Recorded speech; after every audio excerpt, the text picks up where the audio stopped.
PlayStation will incentivize users with PSN accounts on PC. Insider Gaming reports.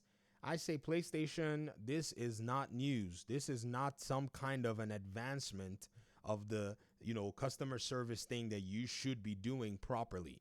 I am one of PlayStation's big critics. I am a PlayStation user, been playing on the platform since I got into the console side again and then moved back to PC. And I can tell you, with my own experience on the PC platform, I can kind of, in a sense, judge what a PC gamer would mostly want. PlayStation wants to come to PC. It has good games that some PC players would be interested in, but it wants to pretty much serve those games on its own terms. Well, on the PC side, that's not really how you do business. If you want to do business, you got to remove that PlayStation sign-in requirement, which has gone, and you got to let the PC audience just do their thing. They already have access to a, unfortunate leaked copy of your game.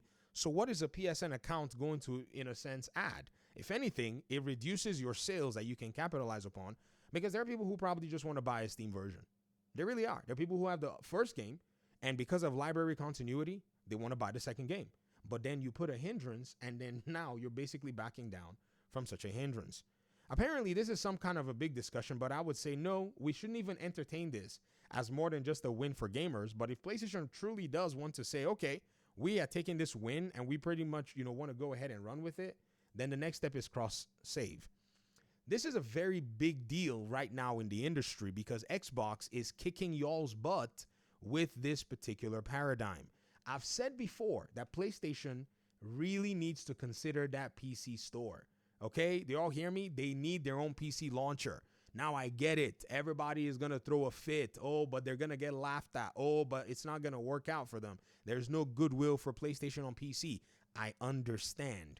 But they need to mold their PC business according to the prevailing standard that is already there with Steam and some of what Epic Games is already doing. This is how they're going to be able to get in there and sit pretty with money, because their competitor is not waiting around for them. Their competitor is bolstering their PC store, attracting new gamers, and also has a pipeline for cross-save between games that have Play Anywhere entitlements, something that PlayStation can also simply do. They can allow for it because, again, think about it. As much as, I may talk about Marvel Spider-Man and whatnot, and, am I going to play it or am I not going to play it or whatever you want to call it, I have to be very honest with you guys, ladies and gentlemen. It's going to be rough for you to tell me to go back and start once again to beating the game and blah, blah, blah. Now, I haven't even beat it on PlayStation. Like I told you, I got mad at the story.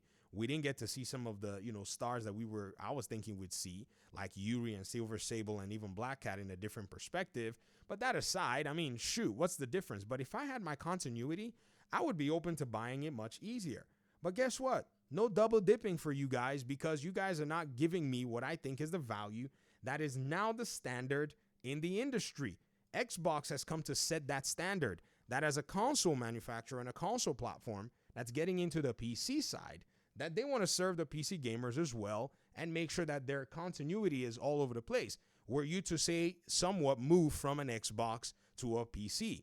This is why the Xbox players that are entertaining the PC side of the conversation are finding it very easy for a transition, in a sense, because most of their games are either basically being considered to be moved into such a cross entitlement, or many of them are already there. In fact, majority of their library is already a thing when it comes to even the older games and even the newer games. This is something that PlayStation has never really prioritized, so they really need to start doing it.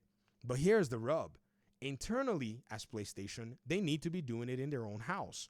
They need to be cooking this stuff up between their own ecosystems.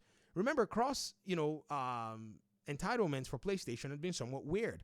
Backward compatibility, all of that stuff has not been something that they've prioritized.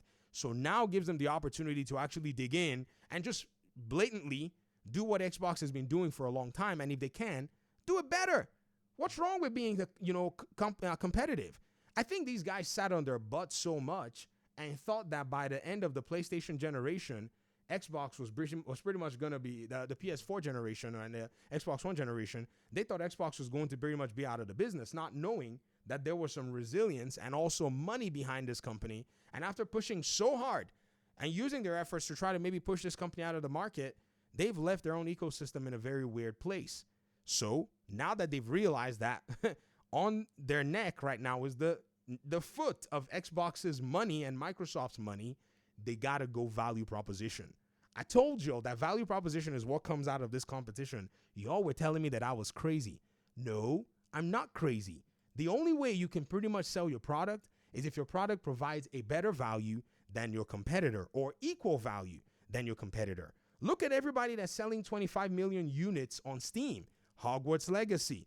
Just now is Hogwarts Legacy trying to get you to actually link some account to be able to get their creative whatever, but to play the game, you do not need any kind of accounts to play that game.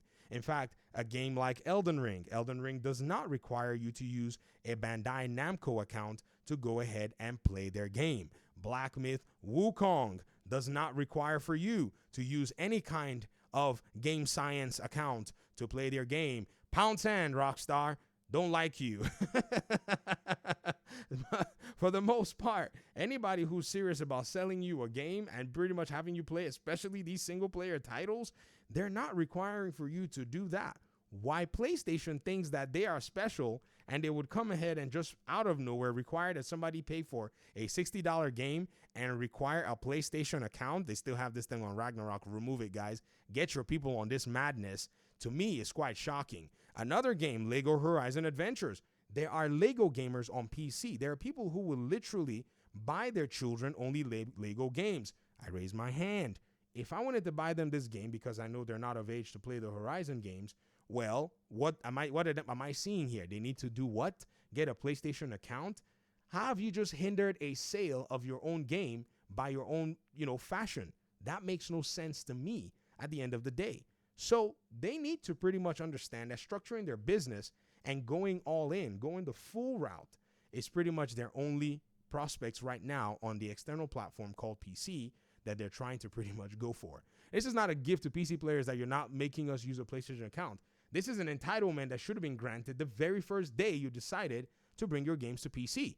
And you did grant that entitlement. It was only till later that you decided that you were going to go back and renege on it.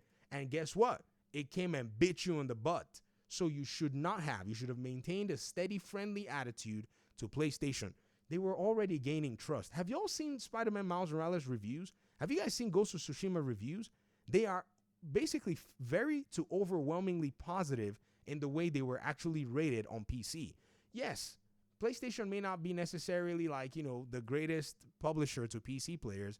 However, we know we don't have to deal with a lot of their bogus nonsense. So when they bring their games, we're okay. Look at Marvel Spider-Man 1. Overwhelmingly positive, all reviews. And its most recent reviews also overwhelmingly positive. Why would they want to go ahead and shoot themselves in the foot? It makes no sense to me. So PlayStation, y'all need to get busy. I see PlayStation coming to PC and doing some serious work. Getting Xbox to also get up their butt and do some serious work. At the end of the day, you, the gamer, myself, the gamer, we will all be benefactors of them putting in an effort. This is what competition should be about. The console warring nonsense, I don't know what you guys were planning to gain from it, but this is why I decided a data-centric approach made sense, and I didn't care to really engage with that nonsense that is emotionally driven, rather to go at it from the perspective of where value is, where metrics are, because that's how you, the customer, gets the very best benefit, and it's how you're going to continue getting it. Thanks for watching the video. Talk to me in the comment section. Peace out.